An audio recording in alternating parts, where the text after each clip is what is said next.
ulit sa inyo, mga kaibigan.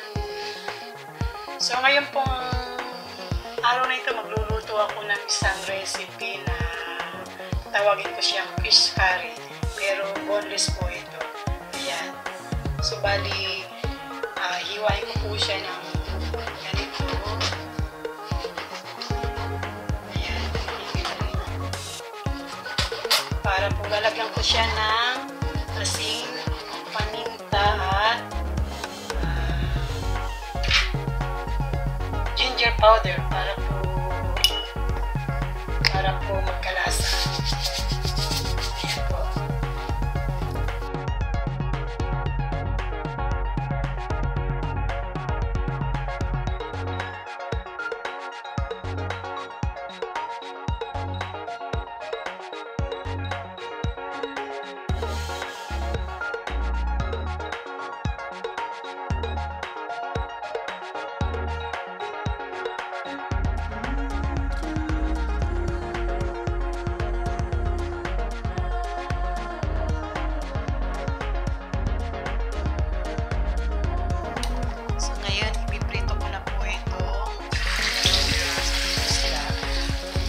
Half-cook lang po ang gagawin.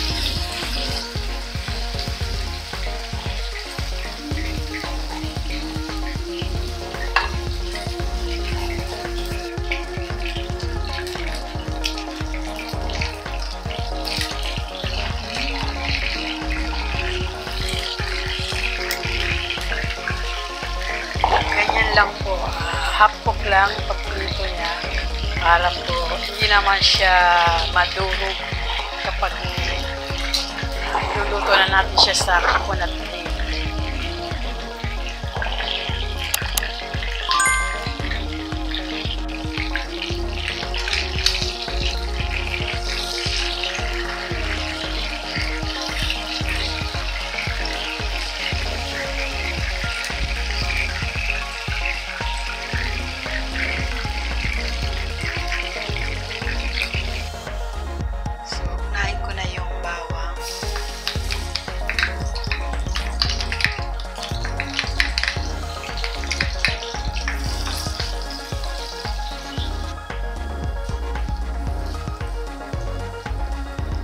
Sibuyas.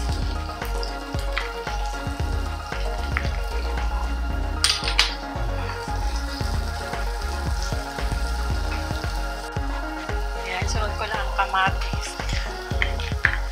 Durog na kamatis. Timplang ko na siya ng asin. Ayan, asin.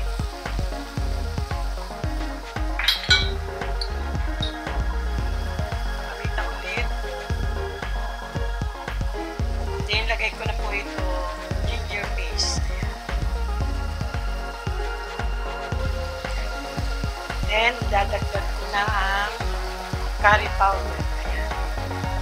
Curry powder. Umigisa ko muna siya. Then, Knorr cubes powder. Pampasarap. Kunti lang. Ubuhos ko na ang coconut milk. Ayan.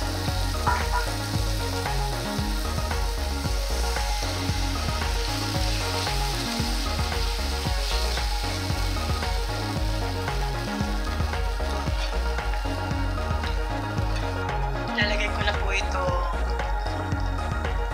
onion leaves. Ayan. Optional lang po yan. Gusto nyo lagyan. Ito na po yung isda na pinirito ko kanina. Ayan. Oops. Wow, masarap. So, iba po kasi yung naprito ang isda kahit balik-balik na rin nyo siya, hindi siya basta matuturo. Ayan, kita nyo naman. So, ayan na po. Aking fish curry. Wow!